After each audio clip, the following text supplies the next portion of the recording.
Welcome to Boring Classic Literature.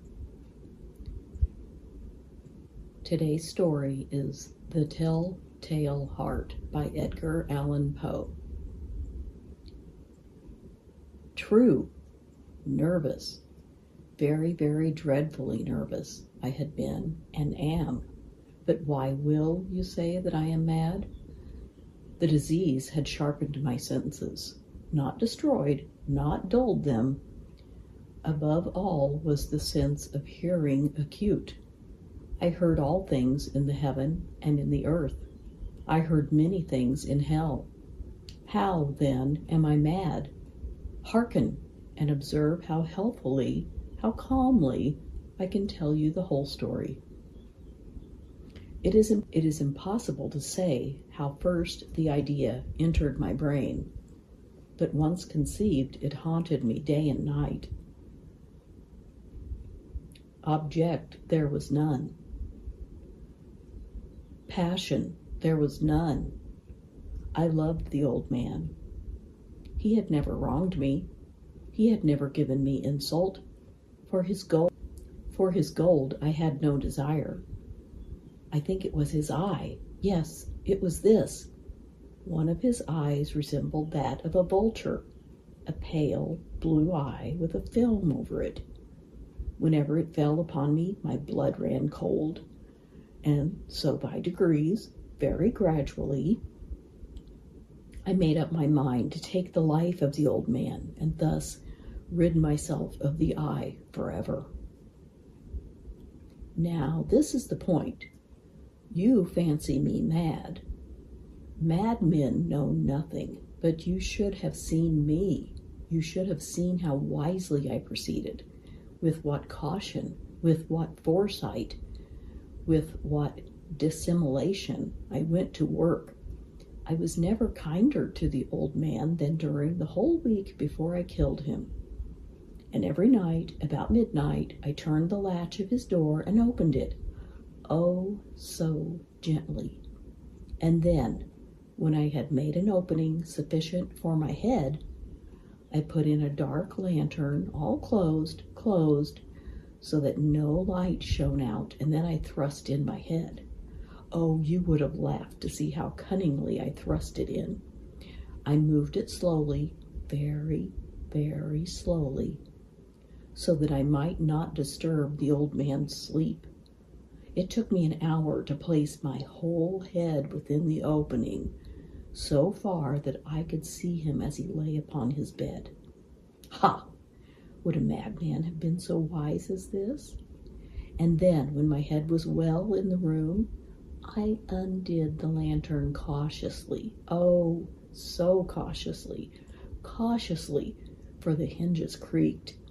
I undid it just so much that a single thin ray fell upon the vulture eye. And this I did for 7 long nights, every night, just at midnight. But I found the eye always closed, and so it was impossible to do the work, for it was not the old man who vexed me, but his evil eye. And every morning when the day broke, I went boldly into the chamber and spoke courageously to him, calling him by name in a hearty tone, and inquiring how he had passed the night. So you see, he would have been a very profound old man indeed to suspect that every night, just at 12, I looked in upon him while he slept. Upon the 8th night, I was more than usually cautious in opening the door. A watch's minute hand moves more quickly than did I. Never before that night had I felt the extent of my own powers, of my sagacity.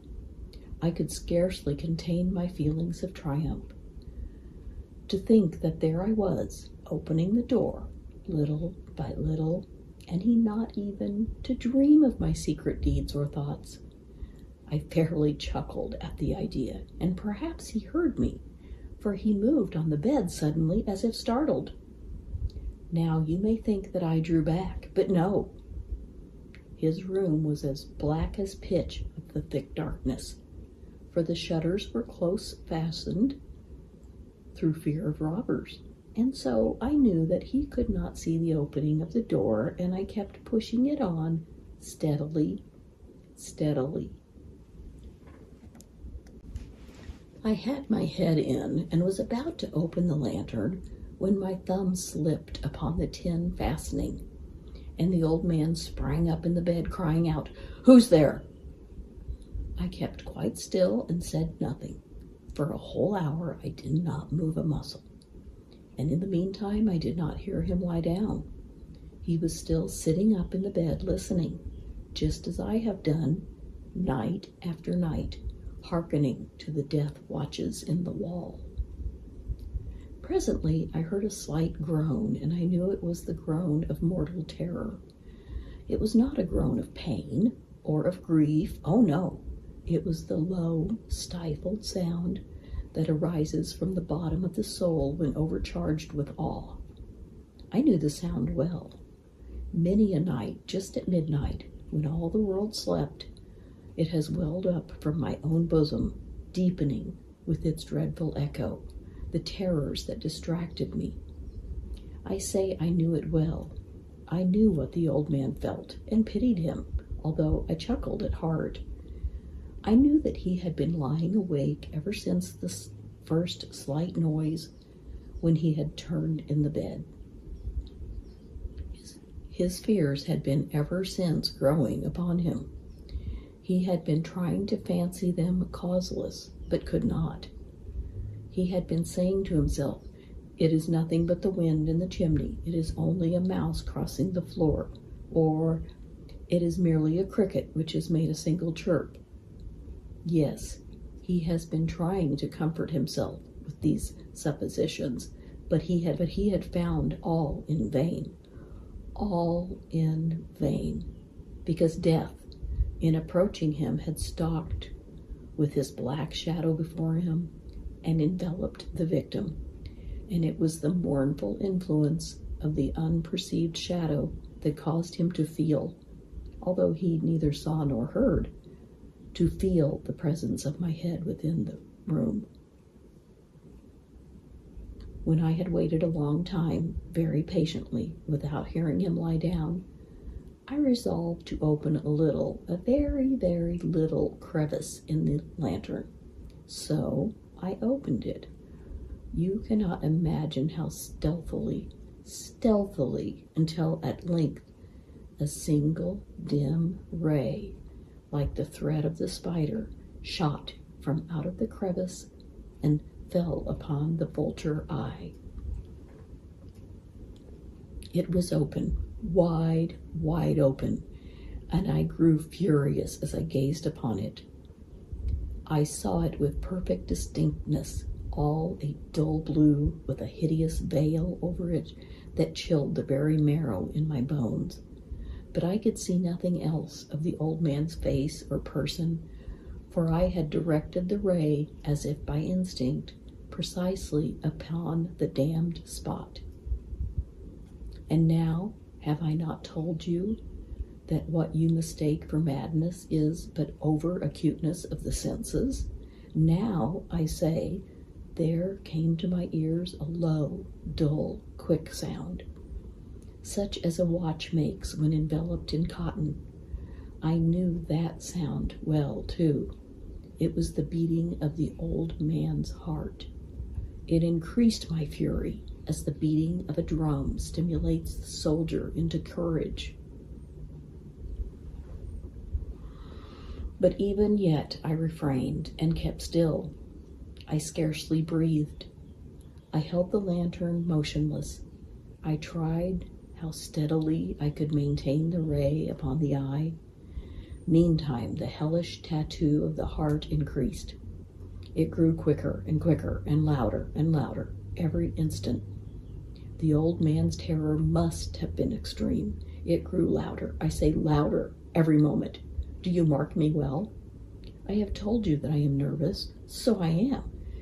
And now, at the dead hour of the night, amid the dreadful silence of that old house, so strange a noise as this excited me to uncontrollable terror. Yet For some minutes longer I refrained and stood still. But the beating grew louder, louder.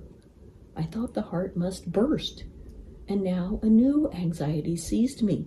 The sound would be heard by a neighbor. The old man's hour had come. With a loud yell, I threw open the lantern and leaped into the room. He shrieked once only. In an instant, I dragged him to the floor and pulled the heavy bed over him. I then smiled gaily to find the deed so far done. But for many minutes the heart beat on with a muffled sound. This, however, did not vex me. It would not be heard through the wall. At length it ceased. The old man was dead. I removed the bed and examined the corpse. Yes, he was stone dead. I placed my hand upon the heart and held it there many minutes. There was no pulsation. He was stone dead. His eye would trouble me no more. If still you think me mad, you will think so no longer when I describe the wise precautions I took for the concealment of the body. The night waned, and I worked hastily, but in silence. First of all, I dismembered the corpse. I cut off the head and the arms and the legs. I then took up 3 planks from the flooring of the chamber and deposited all between the scantlings. I then replaced the boards so cleverly, so cunningly, that no human eye, not even his, could have detected anything wrong. There was nothing to wash out, no stain of any kind, no blood spot whatever. I had been too wary for that. A tub had caught all that. Ha, ha! When I had made an end of these labors, it was 4 o'clock, still dark as midnight. As the bell sounded the hour, there came a knocking at the street door. I went down to open it with a light heart, for what had I now to fear? There entered 3 men, who introduced themselves with perfect suavity as officers of the police. A shriek had been heard by a neighbor during the night. Suspicious of foul play, they had been aroused.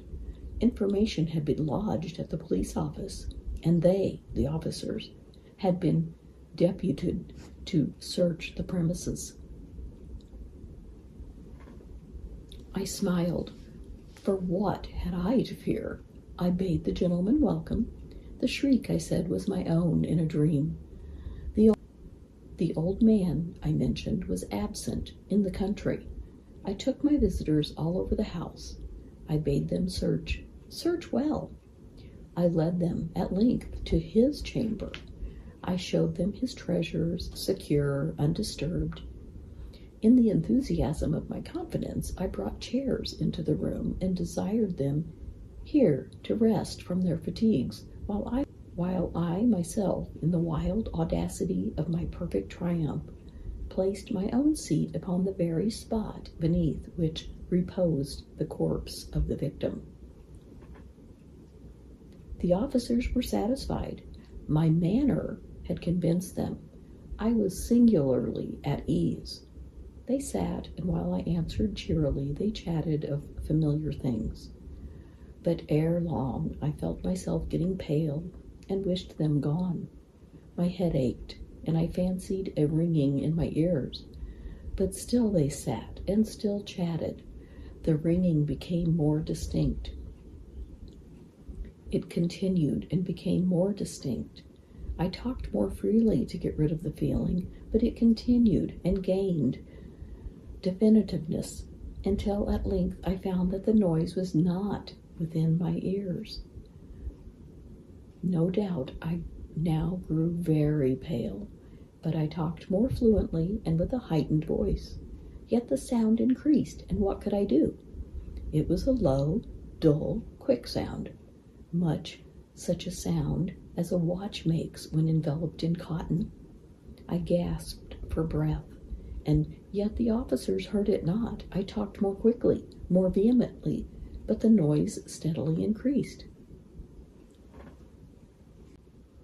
I arose and argued about trifles in a high key and with violent gesticulations, but the noise steadily increased. Why would they not be gone? I paced the floor to and fro with heavy strides, as if excited to fury by the observations of the men, but the noise steadily increased. Oh God, what could I do? I foamed, I raved, I swore. I swung the chair upon which I had been sitting and grated it upon the boards, but the noise arose over all and continually increased.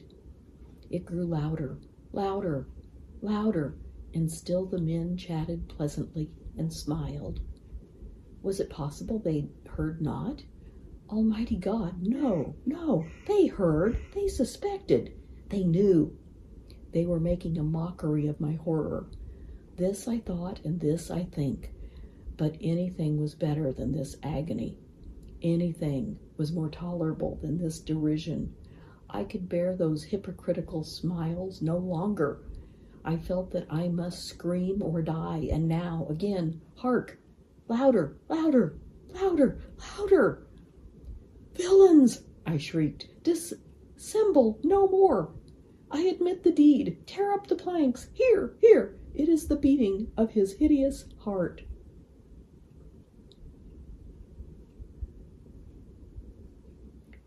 Thank you for listening.